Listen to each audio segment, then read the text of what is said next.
ખરેખર એવો અદ્ભુત છે તરુણ, વાત જવા દે. હું મારે તરુણની તમને વાતો કરવી હો. આહા, તરુણે એક દી પુસ્તક છાપ્યું, પુસ્તક રસિકભાઈ. આ પુસ્તક છાપ્યું મહારાણા પ્રતાપનું, 300 પાનાનું હો.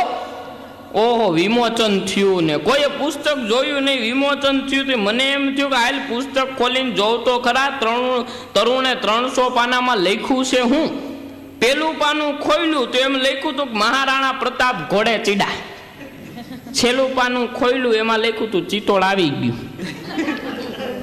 અને 298 પાનામાં તબડીક તબડીક તબડીક તબડીક. મેં કીધું આવા પુસ્તક કોઈ દી બાઈને નો ભાડતો. 298 પાનામાં તબડીક તબડીક તબડીક લખી નાખ્યું. બોલો, એવો અદ્ભુત છે તરુણ ખરેખર. તરુણ બહુ ભૂલકણો માણસ છે, ભૂલકણો. એટલે ભૂલકડો માણસ છે એટલે એ વારે